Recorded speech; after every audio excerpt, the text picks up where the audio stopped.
Thank you. I think it's this. Actually, I'm realizing it's the same question. Oh, okay. The difference, perhaps, between surrender and a kind of transference, where you become kind of helpless and childlike. Transference. Does everybody know what that? I don't know exactly what it is, but let me say, because you raised something very interesting, and I want to say, transference is a term in psychoanalytic psychotherapy, and it means you project onto someone qualities or characteristics that really belong to somebody else. And it usually refers to the therapist. So in the course of psychoanalytic psychotherapy, you transfer your feelings about your mother onto the therapist or your father. And then you work through that transference. And working through the transference is the stuff of psychoanalytic psychotherapy. In a more general sense, we're always doing that. Instead of seeing people for who they are, that's a practice. See people, pay attention, be mindful. See people for who they are. Because what we do inevitably is we see someone and something happens in the brain, and that person evokes some person from the past, often a very powerful person like mom or dad, and we're no longer seeing the person, we're seeing mom or dad projected onto that person. It doesn't have to be mom or dad, but that's transference.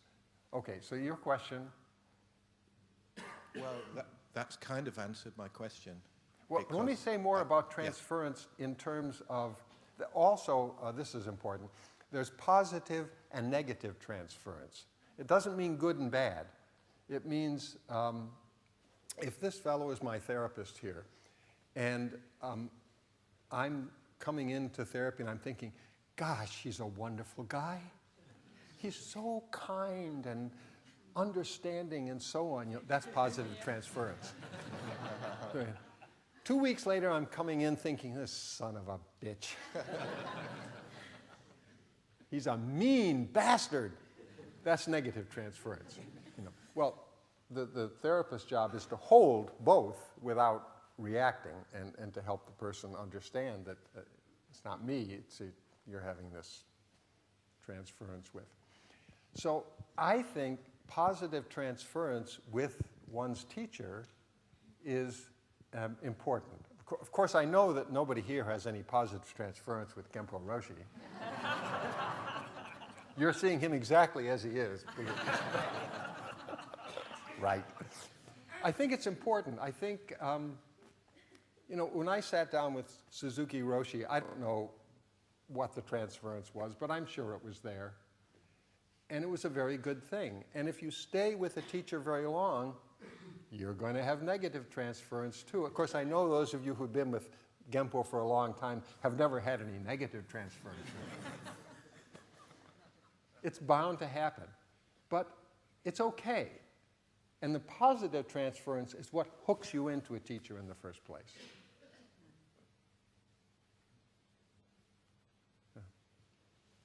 Yeah.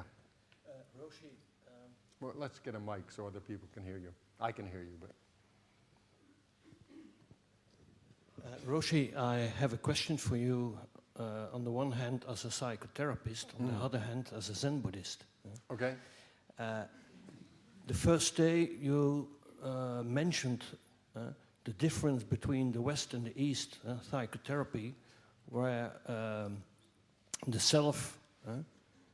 I don't recall, but. Where self and gaining a self is very important, and the East, where selflessness, self. This was me talking?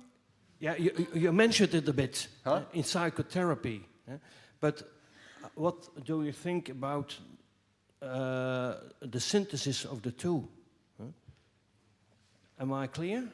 Because yeah, I'm not sure I would characterize East and West that way. I think that East, that's kind of a big chunk of territory, but in general, that's much more communal that the community is much more important relative to the individual than the West, or at least let's say America and Japan.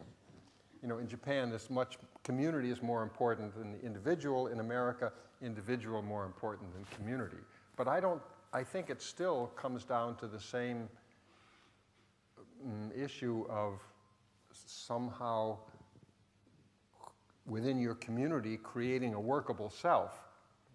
But I bet the Japanese wouldn't use the term differentiation. I don't think they would find that an agreeable term for a healthy self. In the West, we do. Go ahead.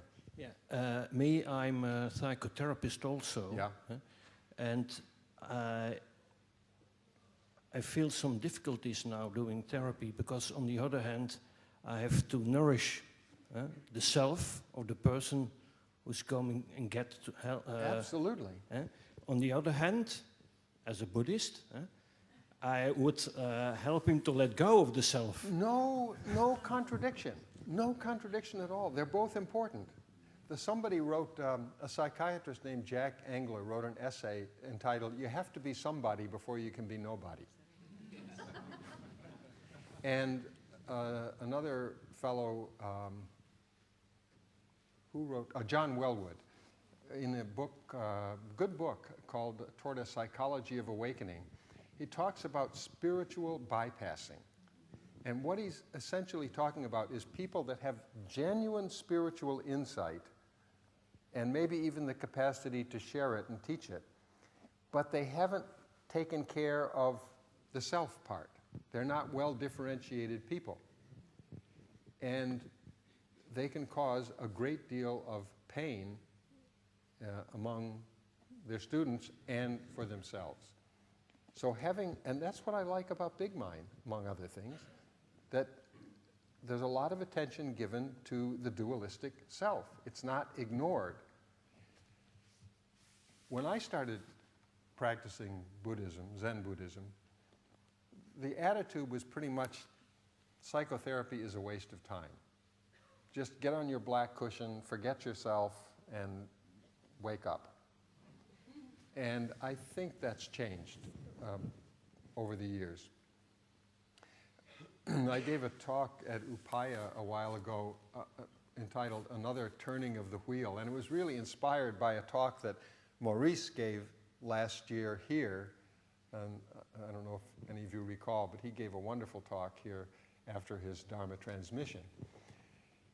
And in his talk, he talked about the core question in India, and it is, how do you get off the wheel of life and death, birth and death, suffering? How do you get off the wheel? And then when Buddhism moved to China, the core question in the Chinese mind is not how do you get off the wheel, it's how do you govern? How do you govern the self? How do you govern the community? How do you govern the family? So there was a big shift in the emphasis of Buddhism in China. And somebody asked him, what's the core question in the West? And I thought, it's going to be something about differentiation. He said, thought a moment, and he said, the core question in the West is, since the time of the Greeks, has been, what is a human being? And I thought, that's perfect. Because that is the question. That's the question that Freud asked, and Jung asked, and philosophers have asked, what is this human being? So that's the realm of psychology. And I think it should not be disregarded. It should not be cast aside in favor of the question, what is one's true nature? That they're both important questions. And Genpo has his two hands with balance. That's what we need. That's one of the reasons I've been so attracted to Big Mind, because I think it does give full weight to that aspect of a human being.